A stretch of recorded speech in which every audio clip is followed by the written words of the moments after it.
Sabi mo sa katabi mo, not yet is not late. Ang ganda nung kinanta natin kanina mga kapatid, that we should trust the Lord for He is trustworthy and He is faithful. Paulit-ulit na ho nating isinisigaw ang faithfulness ng ating Panginoon. Pero in case na miss po ninyo, kailangan nating matutunang magtiwala sa Panginoon, sapagkat ang pagtitiwala sa Panginoon ay importanteng key para sa ating spiritual development. Bakit ko sinabing kailangan nating matutong magtiwala sa timing ng Diyos, sa faithfulness ng Diyos, at sa provision ng Diyos?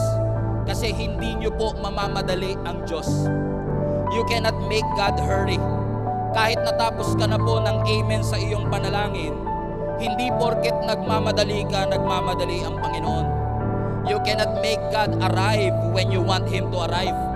You cannot rush the blessing quicker than it ought to be. But one thing is for sure, God is always on time. Sabi mo nga sa katabi mo, God is always on time.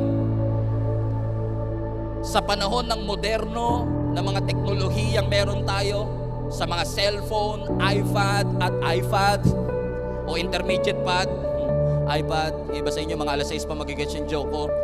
Sa panahon ng iPad, ng iPhone na puro I at puro self, sa panahon ng modern technology and digital society, parang tinatanggal ng modernong teknolohiya yung salitang mag-antay sa ating vocabulary. Sapagkat parang lahat na lang pwede nating madaliin, lalo kapag may pera ka. Napansin nyo ba minsan yung pagdami ng pera mo, tinatanggal yung patience sa puso mo? Kasi kapag may pera ka, kaya mong i-accelerate ang lahat ng bagay. Kaya minsan, kahit Kristiyano na tayo na dapat marunong tayong mag-antay at magtiwala sa Panginoon, parang tinatanggal nung ating pera, ng ating achievement, nung ating experiences, yung salitang mag-antay sa ating vocabulary. Hindi naman ako hypocrite. Ako mismo na nagsasalita sa harapan po ninyo, hindi rin po ganun ka-patient katulad ng inaasahan ninyo. Kanina nga lang, bago pumasok dito, yung iba sa inyo impatient na, gustong-gusto nyo nang pumasok. Sabi mo sa katabi mo, parang papunta na si pastor sa'yo. Lahat po tayo mga kapatid, we don't want to wait. We hate to wait.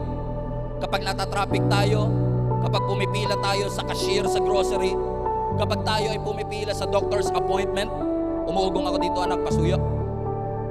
Kapag tayo ay nakikinig ng Word of God, gusto nating madaliin ang lahat ng bagay. Marami sa atin, yung katabi mo, pangiti-ngiti lang, pero sinasabi niya sa kanyang isipan, nagtitiwala naman ako sa Diyos, pero ayoko lang talagang mag-antay. Gusto kasi natin yung easy-baked answered prayer, na kapag nanalangin tayo, gusto agad natin may sagot ang ating Panginoon. Kasi marami sa atin na nagtatanong, kailangan ko ba talagang mag-antay pa ng tamang panahon para sa isang relationship? Kailangan ko ba talagang mag-antay ng right time para maninig ang Panginoon? Because I want to speed things up. I want to make my life faster and easier. Pero maraming salamat sa Panginoon na kahit na hindi tayo marunong mag-antay, sa pamamagitan ng sovereignty ng ating Panginoon, tinuturuan niya tayo through our circumstances to trust in God and to trust in His timing. Sige, huwag niyo akong pansinin, okay lang sa akin. Pero naniniwala ko, yung katabi mo, kailangang matutong mag-antay. Kasi maraming mga parte ng buhay niya ang minamadali niya. Kala niya ang relationship parang pansit canton na instant. Kala niya ang relationship parang instant coffee. But let me tell you this mga kapatid, ang Diyos may itinuturo sa atin every time na inaalaw niya na mag-antay tayo sa mga blessing na ating ipinapanalangin. In fact, walking with God and walking with the Lord demands that we learn how to wait. Because the Bible is very clear to us in Ecclesiastes chapter 3 that there is always an appointed time for everything on earth. Pag sinabi mong appointed time, hindi ito oras na pinili mo. Ito yung oras na pinili ng Diyos. There is an appointed time, hindi mo pinili, pero pinili ng Diyos kasi may bagay siyang nakikita na hindi mo nakikita. May bagay na alam ang Diyos na hindi mo alam. Ang ganda ng storya natin, mga kapatid, sa binasa nating text, kung saan ang sabi ng scripture, may isang lalaki na bulag. In fact, many scholars are saying he was blind since birth.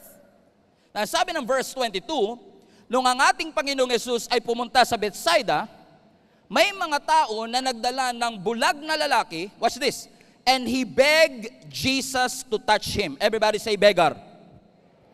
He was begging for healing. He was not begging for money. At marami sa atin, pastor, hindi ako makarelate kasi hindi naman po ako pulubi. I'm not begging for money. And yes, maaring milyon-milyon ang laman ng bank account mo. But at some point, many of us are begging for something to the Lord.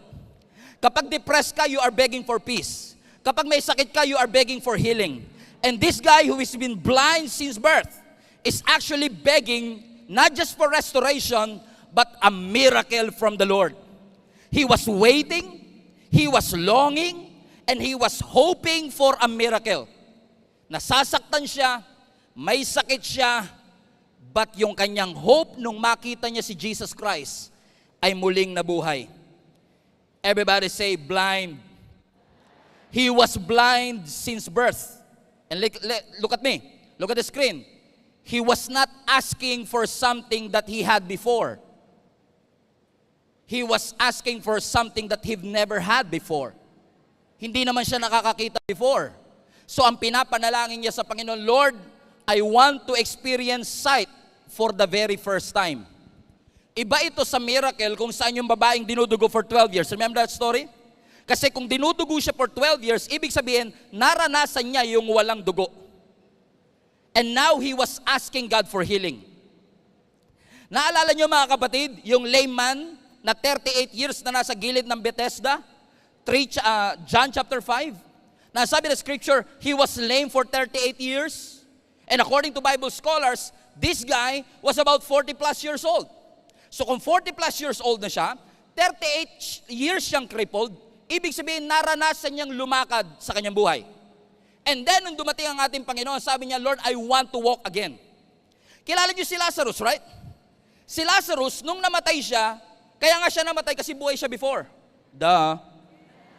At nung namatay si Lazarus, 4 days after his death, ang sabi ng scripture, binuhay siya ng Panginoon. Yung babaeng dinudugo for 12 years, binalik ang kanyang health. Yung lalaking lame, binalik ang kanyang paglakad. Si Lazarus, binalik ang kanyang buhay. Pero itong bulag na to, walang maibabalik sa kanya kasi never niya pang naranasan ang makakita sa kanyang buhay. Am I making sense, mga kapatid? But let me tell you this, kahit never pa siyang nakakita, and he is asking God to give him something that he've never had, let me give you a wonderful news. God is able to give you something that you never had before.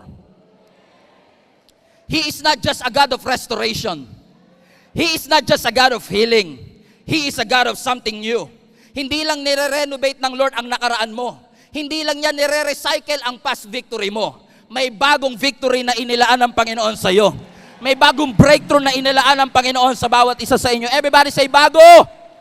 Put that in the chat. Something new. Yes, God is a God of restoration, but God is a God of new things.